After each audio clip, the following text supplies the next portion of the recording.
時ぐらいに肝試しに行こうという話になり、おばあちゃん家の近くの墓地で肝試しをしたのですが、その時に黒い服を着た女性がいて、なんでこんな時間に人がいるんだろうと考えて、帰り際にいとこに、黒い服の女性はなんでこんな時間にいたんだろうねって言ったら、いとこがそんな人いたって言ってきて、いたじゃんって言っても、どうせ怖がらせるためだろうって言われて、おばあちゃん家に戻ってきて就寝しました。そして夜にトイレに行きたくなり起きようと思ったのですが、体が動かず金縛りになってしまいました。その際に玄関が開いた音がして、こんな時間に誰だろうって思って見に行きたかったけど、でも金縛りで体が動かず、そのまま眠くなって寝てしまいました。その次の日に、誰か夜どっかに行ってたって聞いても、誰も出かけてないと言われ、気のせいだったのかなと思い、その日を過ごしました。そしてまた夜になりました。芸能をして夜を過ごし、その日もトイレに行きたくなり、トイレに行こうと思って起き上がろうとしたら、起き上がれなく、また金縛りに遭ってしまいました。またか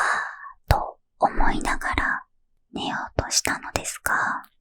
なかなか寝れず、少し時間が経った時にまた玄関が開く音が聞こえました。今度は足音がどんどん僕が寝ていた部屋に近づいてきて、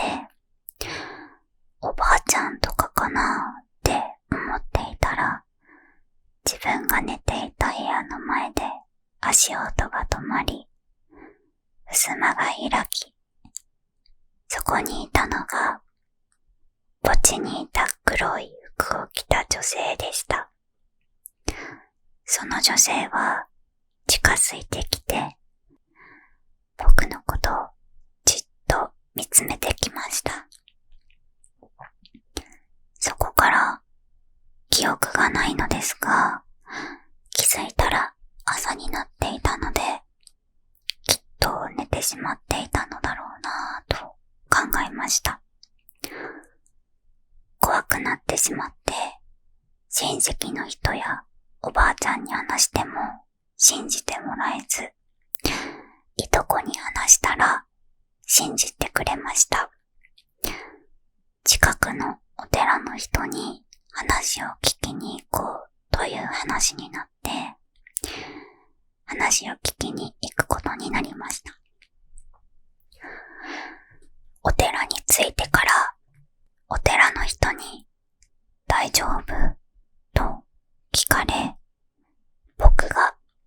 何がですかって聞いたら、幽霊が取り付いてるみたいな感じで話をしてくれました。肝試しの時にあった話をしたら、その時についたのではないかと言っていました。その後、お祓いをしてもらい、金縛りは起こらなくなりました。その後もたまに肝試しに行ったり、心霊スポットに友達とかと行っていますが、特に体に異変などはありません。とのことです。やだ、怖すぎる。はい。ちょっとね、私の方で文章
私もね、似たようなお話があるっていうことなんですが、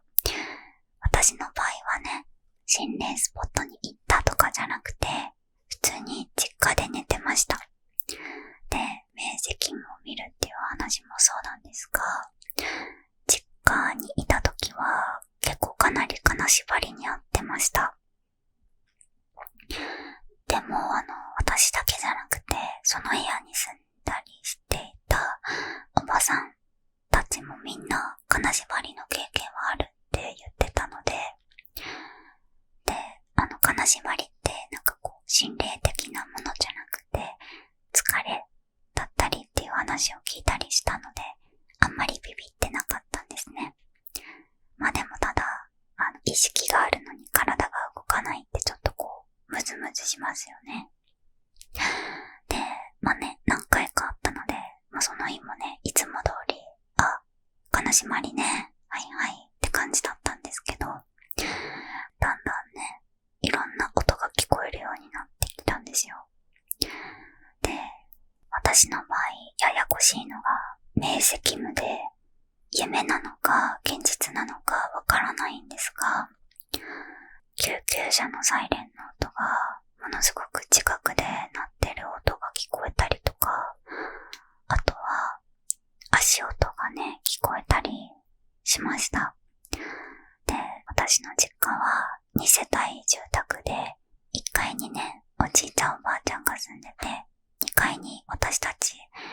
父と母と弟と私のね、お家があるっていう構造なんですが、1階と2階に行く階段がね、結構ね、うるさいんですよ。降りる時も音がすごいするし、下から上に登る時も結構音がするんです。で、何年も住んでるから、上から下に行ってるのか、下から上に行ってるのか、その階段の足音だけでわかるんですね。で、あるいは下から上に行ったり、上から下に行ったりを繰り返してる、階段で遊んでるような足音が聞こえたりとか、まあそういうね、ことがあって、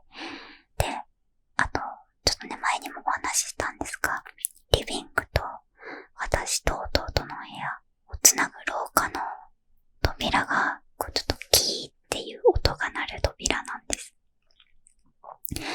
で、そのね、扉の音が、なんか急にね、鳴ったりとか、あとは扉がパタンってね、閉まったりする音が鳴ったりとか、結構金縛り中にね、そういうことがあったりしました。でも、最初はね、お父さんが仕事から帰ってきたのかなとか、それくらいにしか思ってなかったんです。ただ一回だけめちゃめちゃ怖いのがあって、それこそ玄関の音がしたんですよ。私も。玄関もね、かなり大きい音が鳴るので、結構玄関からお部屋が離れていたんですが、それでもめっちゃ聞こえるんですね。玄関の鍵をガチャガチャガチャって開ける音がして、で、まずその時点で泥棒かと思うじゃないですか。めっちゃ怖くて。で、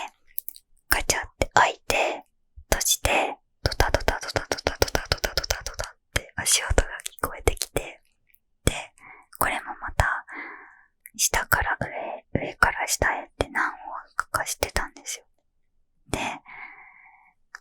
私、金縛りにあってて、その時に、うわ、これまたかって、でもなんか今日いつもとちょっと違うな、みたいな雰囲気だけさしてて、で、もう心のどこかで、泥棒じゃないかなって、泥棒だったらめっちゃ怖いなと思って、鍵開ける音とかしたし、大丈夫かなって結構そっちをね、心配してたんですが、違いましたね。その後、ドタドタドタドタドタドタって、またね、その廊下をね、行ったり来たりする音がかなりね、大きく響き渡りました。その時に、そのキーってなる扉も、パターンって閉じたり、キーって開いたりが何回か繰り返されたんですね。怖すぎ。ちょっと今言っててめっちゃ鳥肌立ってきちゃった。私はね、その時、実家だったので、普通に扉ガチャンって開けるタイプ、襖じゃなかったんですが、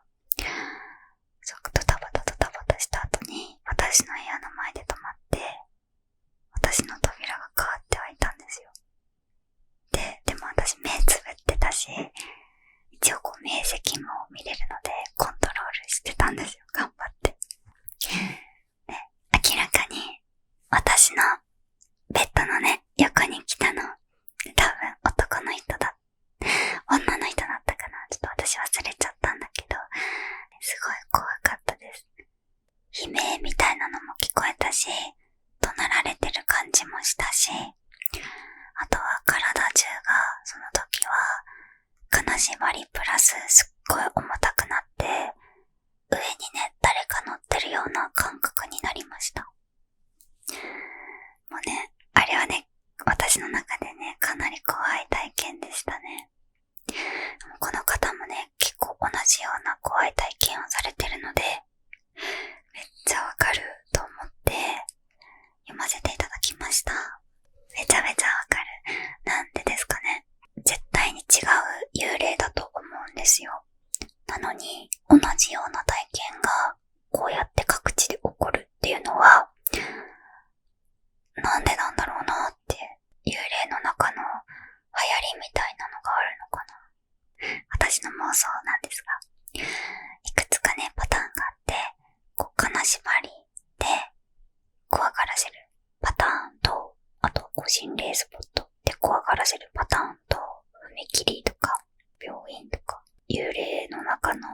流行りのパターンみたいなのがあるのかなっていうぐらい、結構皆さんの怖い話が共通してる点が多いですよね。それがね、面白いし、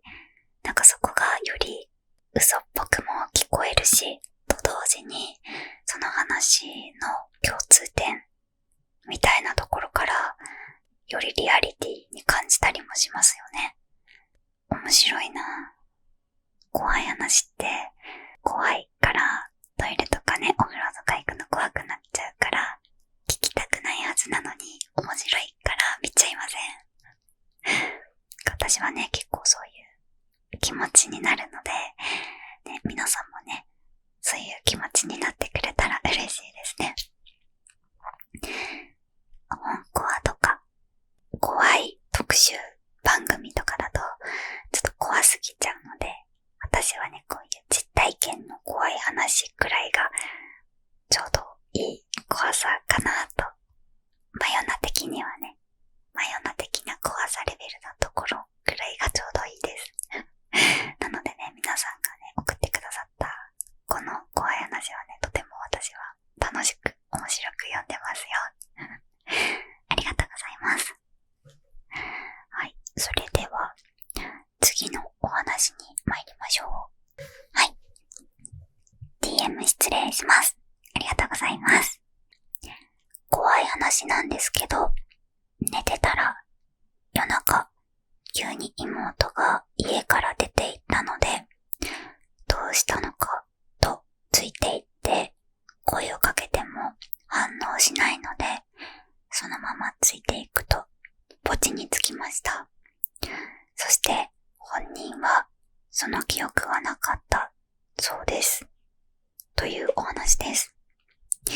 これもね、短いんですが怖いですよね。この寝てる間に家の外に行くみたいなところは一つ目のお話と結構共通してますよね。だからなんでですかね。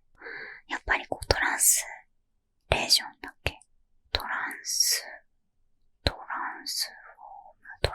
状態か。寝ることとトランス状態っていうのが結構類似してる行為なのかもしれないですよね。冷静に分析し始めちゃった。私の大学が黒魔術の授業がある大学だったんですよ。すごい面白くて、その時にトランス状態とかそういうことを少し勉強したんですね。だからかな、ちょっとそういう風に考えちゃう癖がありますね。でもよかったですね。いいお兄ちゃんですね。お姉ちゃんかな、ちょっとわからないけど、ね、急にね、妹がね、家からね、夜中に出てったらそりゃ心配しますよね。妹さんもね、お兄ちゃんがついてきてくれてよかったですよね。一人でね、墓地で目覚めたらもう最悪ですよね。感じながらこのお話を読ませていただきました。でもいくらね、妹とはいえついていった先がちょっとぼっちだとね、私だったらもうずっとついていくの嫌になるくらい怖いですが、本人の記憶がないところがより怖いですが、妹さんもしかして心霊スポットとかね、そういうところに行っちゃったりしたのかな。なんでね、こういう風になったのかは記載されてないので想像するしかないんですがね、どうかね、妹さんもこの DM くださったお兄ちゃんもね、健康体でいてくださったら嬉しいなと思いましたね。私はそういう霊的なものとか全然わからないんですけど、やっぱりね、怖いことが起こると降りかかっちゃうような気はなんとなくしてて、だからちょっと心配になっちゃいますよね。いやー、皆さんもぜひ気をつけてください。怖い話ありがとうございました。それでは次の怖い話に参りましょう。YouTube いつも楽しく拝見させていただいております。ありがとうございます。怖い体験談を募集しているとのことでしたので DM させていただきました。ありがとうございます。つい先日海で釣りをしていた時のことです。夜中の3時頃、近所のよく行く堤防でいつものように釣りをしていました。その日は珍しく堤防には誰もおらず、波もほとんどない静かな夜でした。釣りを始めて30分ぐらい経った頃、背後に気配を感じて振り返ると男の人が立っていました。足音も聞こえず、真っ暗な中、ライトもつけず、釣り道具も持たずに、ただこちらをじっと見ていました。突然のことで思わず声が出そうになりましたが、震えそうになるのをこらえて、こんばんは、と声をかけてみました。声をかけると挨拶をしてくれて、釣れてますかなんてたわいもない会話のやり取りをして、普通にコミュニケーションが取れたことにほっとしていました。僕がその時釣りをしていたのは堤防の先端付近で、先端まで行くと大きな灯台が立っていて、その先は海という場所でした。男の人は、それでは失礼します、と言って、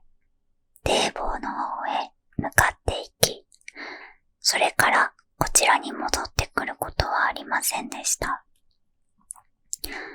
彼が何者かは定かではありませんが、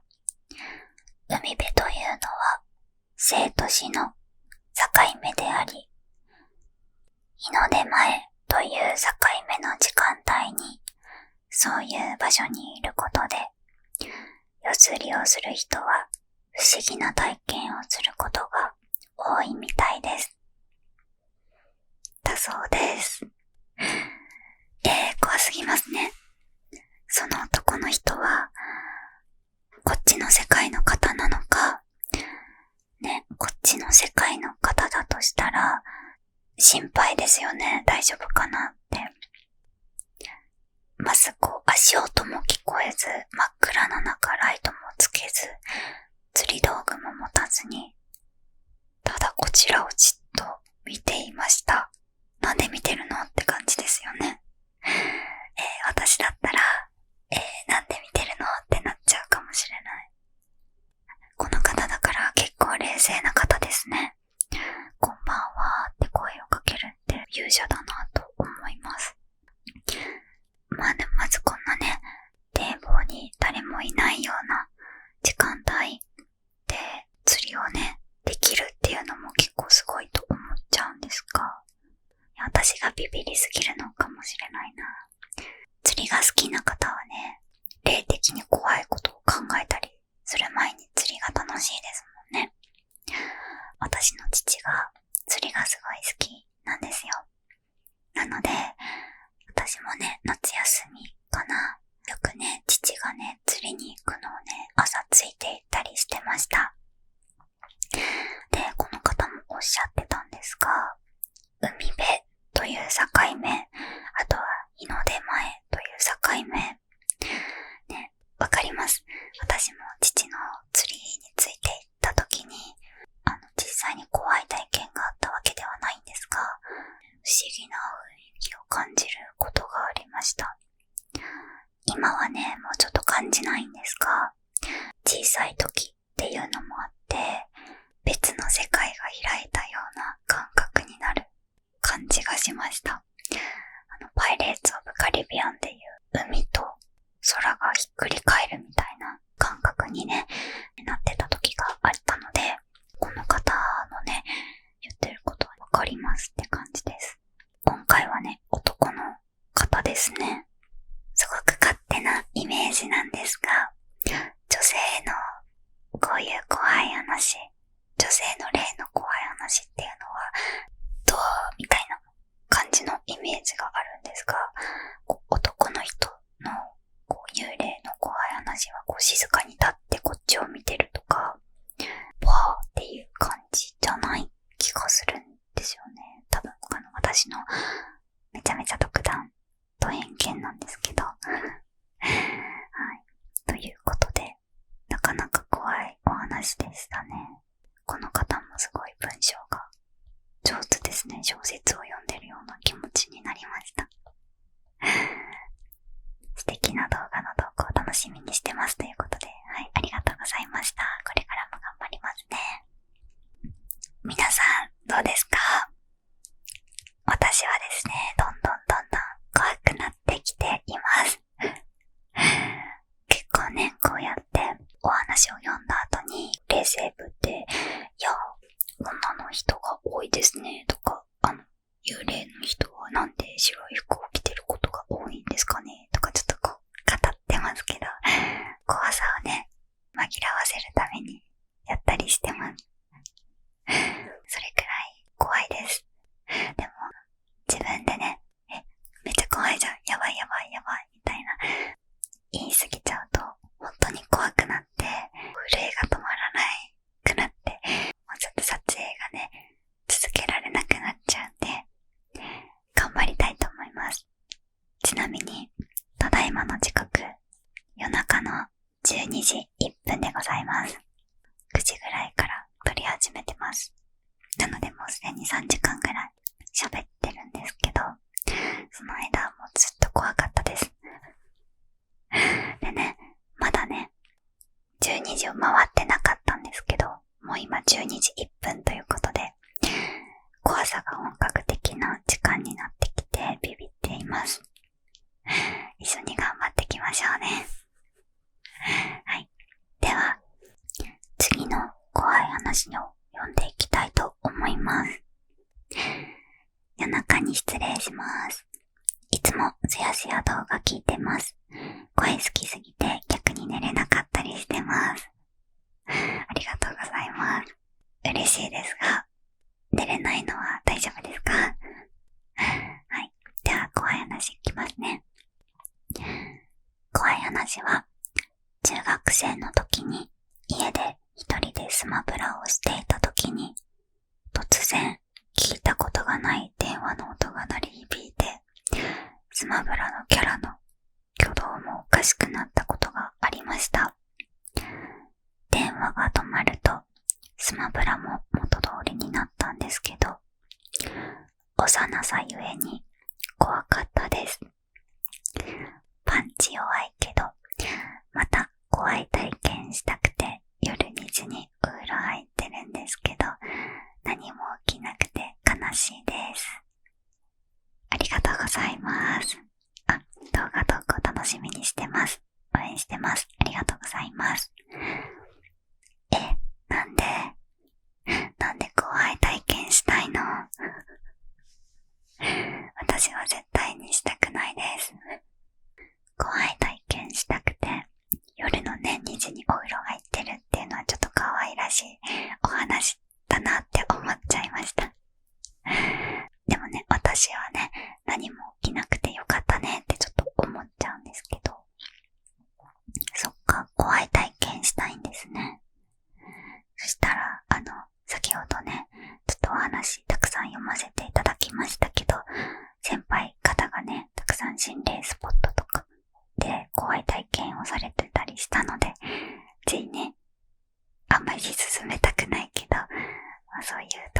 ね、行ってみたらいかがでしょうか。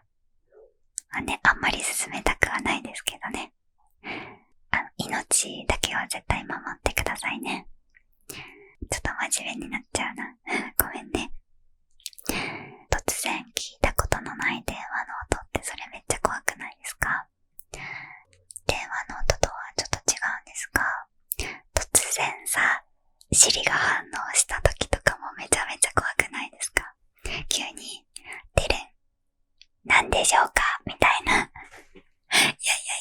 何も言ってないよ、みたいな。今何に反応したのとか、ありますよね。いや、怖すぎて。なので、ちょっと iPhone のSiriも、ちょっとビビっちゃって、あんまり使ってないです。あんまりSiriさんと仲良くなると、普段の会話から、その会話の中にSiriさんが入って来られるような感じがして、でもなんか、一人の時だと特に怖いじゃないですか。だから、あんまりね、使わないようにしてます。で、そう、Siriの音もそうだし、電話の音も結構一人の時だとびっくりしちゃいますよね。だから私もね、電話よりも LINE でメッセージをくれる方が嬉しいです。なんでかっていうと、びっくりしちゃうんで、ちょっとね、怖くなっちゃうから、LINE の方が嬉しいなって思います。一回 LINE を挟んでから電話に行きたいですね。全然違う話になっちゃった。でもよくわかんないね、電話の音が鳴り響いてる間だけ、心霊現象的なのが起こってるってことですもんね。でもこの電子機器がおかしくなる経験はめちゃめちゃわかります。なんか私も今日のスリーディオちゃんはなぜかすごい調子が悪くなっちゃって、なんでだろうな。あんまりね、こういうの幽霊のせいとかにはしたくないんですが、なんかあんまりにもね、タイミングが良すぎちゃったので、ちょっとだけね、ちょっとだけですよ。ビビりました。はい。はい、ということですね。全然パンチ弱くないですよ。はい、お話しくださってありがとうございました。夜中の2時か。ちゃんと寝てくださいね。はい、ありがとうございました。それでは、続いてのお便り、ラジオみたいになってきましたね。続いての怖い話を読んでいきましょう。それでは、次のお話に参りましょう。ちょっとだけスリーディオちゃんを休ませてあげたら、今のところはね、調子良さそうなので、ちょっとこれからはスリーディオちゃんで撮りたいと思います。お待たせしました。またね、調子が悪くなったら、さっきのオーディオテクニカのマイクに変えちゃうかもしれないんですが、ご了承ください。それでは、いきます。高校生ぐらいの時に、自分の部屋で寝ていたら、金縛りに遭いました。その時は、部活の練習とかで疲れていたので、金縛りかと思っていました。でも、その時に部屋の扉が開いて、誰かが部屋に入ってきました。そして、自分のベッドの横に立って、じっと僕が寝ているところを見て、10分ぐらい経った頃、急に消えました。消えたと思った瞬間、体が重く感じて、なんやと思っていたら、自分の上にまたがってて、首を絞めようとしてきました。金縛りに遭っているので、声も出せず、苦しんでいたら、いつの間にか消えて、その後の記憶がなく、気がつくと朝になっていて、首のところにはうっすら手形が残っていました。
忘れるような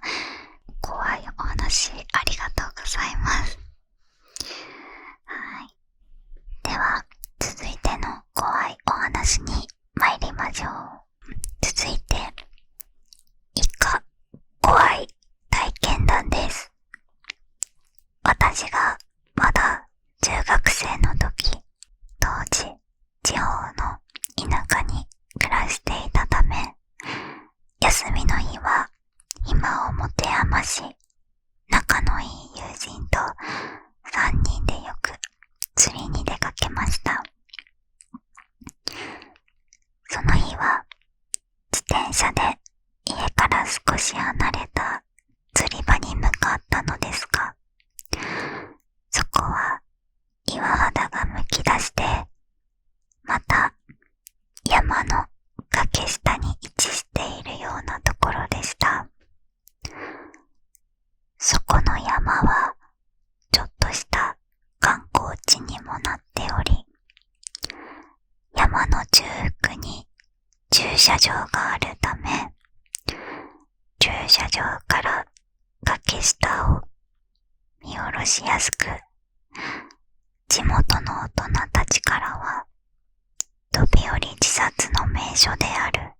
という話を聞いていたのですが、実際にニュースなどでそういった事件を見聞きすることはなく、単なる噂とあまり気に留めることはありませんでした。昼過ぎから釣り糸を垂らし始め、それなりの成果があり、すっかり夢中になってしまった私たち3人が帰る準備をしだす頃には、ほとんど日が落ちて、辺りは薄暗くなっていました。慌ただしく荷物をまとめていると、友人の一人が、待って、来てる来てる、と残っていた釣り竿を手に取りました。もう帰らんとやばいって、どうせ根がかりでもしているのだろうと、私は見向きもしませんでしたが、その友人が一言、これ今日一の大物ちゃう。振り返ると、魚を片手に誇らしそうな友人の方へと、海面から細く白く細い手が伸びていました。結局、私たちが釣りをしていた付近で、遠い昔に若い女性の飛び降り自殺が実際にあったことを知るのはだいぶ後になるのですが、今でも3人集まると、当時泣きそうになりながら逃げ帰ったのを回想して笑い合っています。ちなみに3人いたうちの残りの友人も私と同様に白い手を見たと言っているので、目の錯覚ではなかったんじゃないかなと思っています。怖っありがとうございます。めっちゃ怖い。ちょっとでも怖い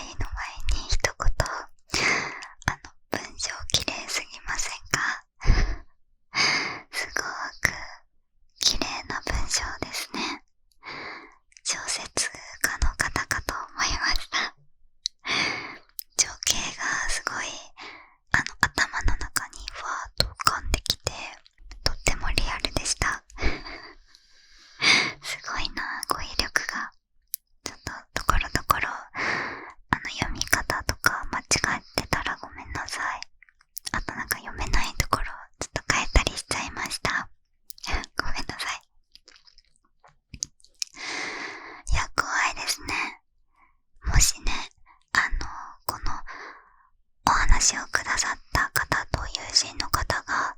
白い手に気づいてなかったら、そのお友達の方はもしかしたらね、海に引きずり込まれていたかもしれないですよね。いいお友達がいてよかったですよね、本当に。なんかこう、釣り系のお話も先ほどありましたね。なんでこう、心霊的なお話になるとシチュエーションが似てくるんですかね。でもさっきからその話ばっかりなんですが、なんか本当に本格的に疑問になるくらい似てますよね。やっぱりあとは海っていうのはすごく不思議な場所ですね。人の魂が集まっていそうな場所で、心を癒してくれる存在でもあり、と同時に恐ろしく命を奪ってしまう可能性がある得体の知れないものでもあるじゃないですか。だからこそより神聖に感じる部分はあるんでしょうけれども、海とこういう怖い話というのはやはり切っても切れない感じがしますね。いやー、怖いですね。またこの白い手、遅くて白い手というのがリアルですね。きっとこう亡くなってしまった方はこう青白くなるってちょっと聞いたことがあるのでね、そういう風に白く見えたんだと思うんですがね、その手を見ているのがこのね、お話をくださった方だけじゃないっていう友達の方もね見てるので、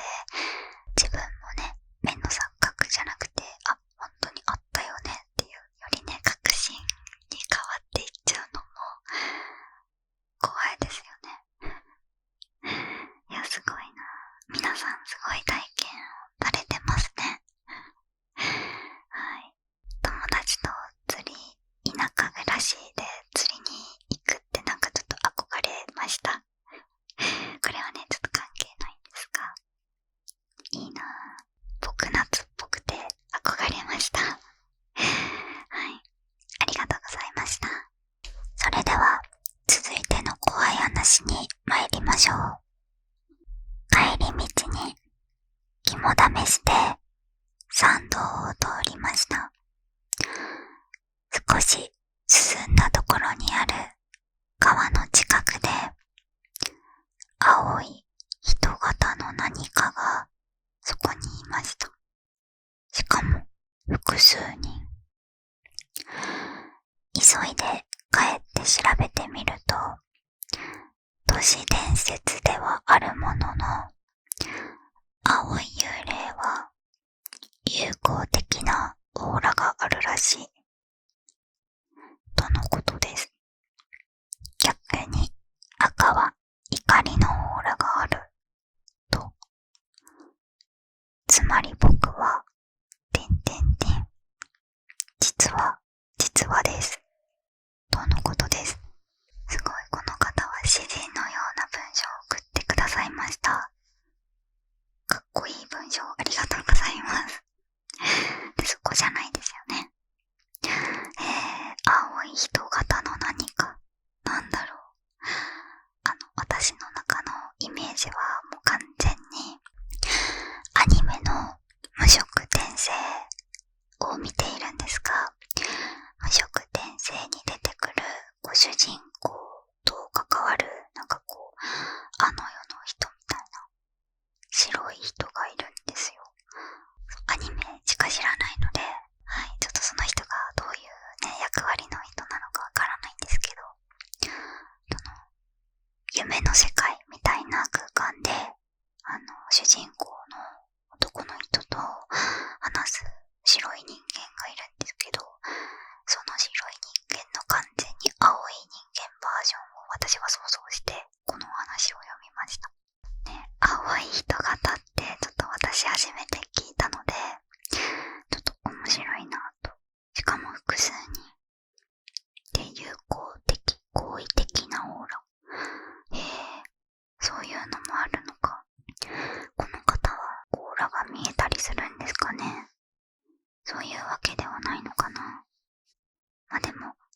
じゃなくてよかったですよね。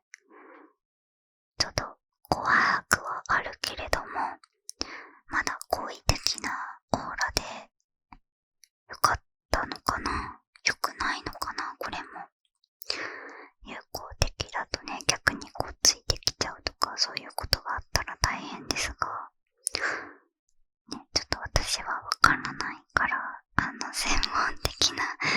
方がいたらちょっと聞きたくなっちゃいますよね、これも。ただ幽霊って私が一人なら、幽霊がもう一人っていう一対一が割と主流な気が、主流って言い方変ですか、な気がするので、この DM をくださった方が一人だったかとはわからないんですが、ね、複数人相手だとびっくりしますね。実はです。ちょっとダジャレになっちゃってるのも面白いんですが、でもこれが実話だとしたら怖いけど、イメージがその無色転生の人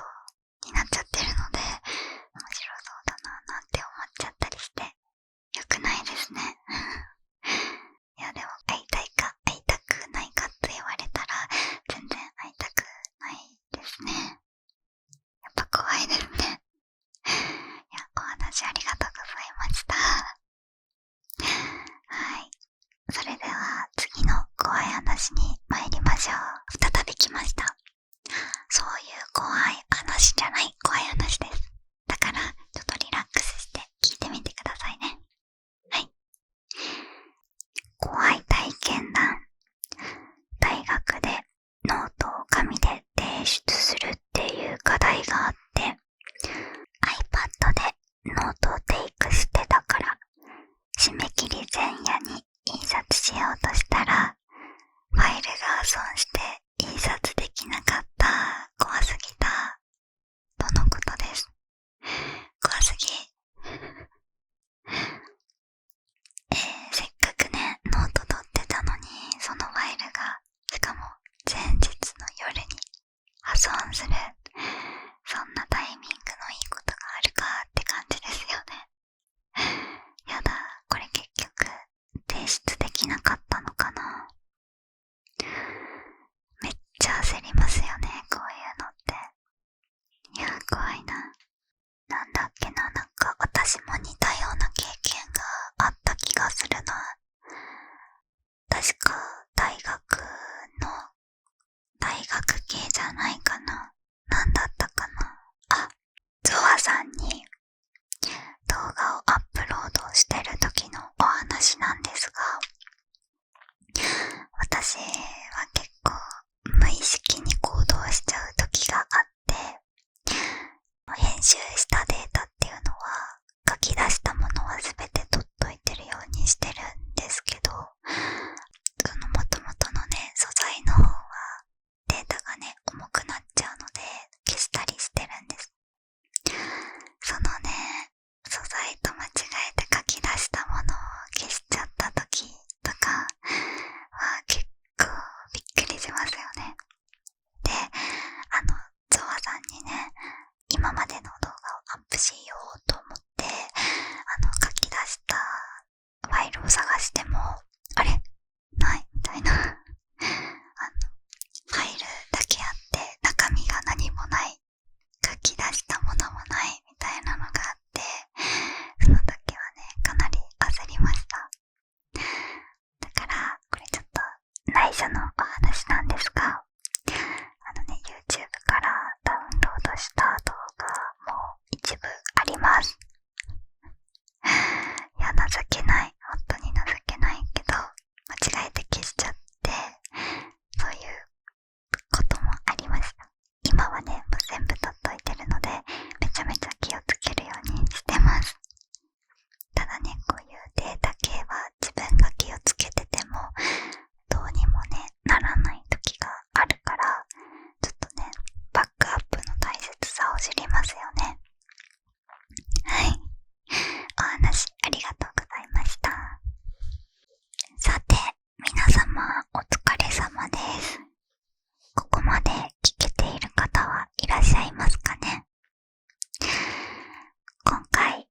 後の怖い話を読ませていただきます。それでは、いきますね。はい。まやなさん、こんばんは。初めての DM 失礼します。ありがとうございます。先日、まやなさんの動画を拝見して、怖いお話を募集されているとのことだったので、一つ思い出した話があって連絡させていただきました。はい、ありがとうございます。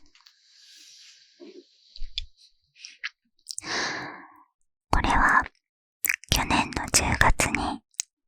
母の職場の病院であった話なのですが、絶対に動かすことのない傘立てが高い棚の上に置かれていたり、普段からよく使っていた小物を保管するケースが丁寧にすべて裏返しに置かれていたりなど、誰も身に覚えがないのに勝手に物が別の場所に置かれているという、まるで子供のいたずらのような不思議な出来事が連続であったそうです。スタッフみんなで心霊体験ってほどじゃないけど、ちょっと不気味で怖いねと話し合っていましたが、ある日を境にそのような出来事は一切なくなりました。その日というのは10月31日、ハロウィンでした。そして母が勤めているのは中絶手術も行っている婦人科の病院でした。生まれてきたかった命がお父さんお母さんにお菓子くれなきゃいたずらするぞと言って笑いたかった命が天国に登りきれなかったのかなと私は思っています。怖い話というよりは悲しい話になってしまいましたが、私が最近聞いた一番身近にあった不思議な出来事だったので共有させていただきました。ありがとうございます。最初に言っていた怖い話の定番の中の病院ではあるんですが、ちょっとね、イメージと違う病院だなと私は思いました。確かにね、ちょっとね、怖い話ではあるんですが、この方の考え方がすご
様の応援が私にいつも届いております。とても励みになっております。いつもありがとう。はい、というわけで今年の2022年の怖いお話はこれで終わりにしたいと思います。夏はね、くれぐれも皆さん熱中症気をつけてくださいね。はい、あとは心霊スポットとか怖いところにね行かれたりする方もいると思うんですが、それもねぜひぜひ気をつけてほしいです。またお悩みの方は随時受け付けておりますので、いつでも送ってください。そして8月中に質問コーナーができたらいいなと思っております。その都度コミュニティとかインスタ、ツイッターでご報告したいと思っているのですが、インスタのストーリーの方でお伺いできたらいいなと思っているので、よかったらフォローしてください。お願いします。真夜中さんの皆様の幸せを私もとても幸せに思いますので、一緒にハッピーになっていきましょうね。それでは長い時間最後までご視聴くださりありがとうございました。皆様がいい夢を見れますように。おやすみなさい。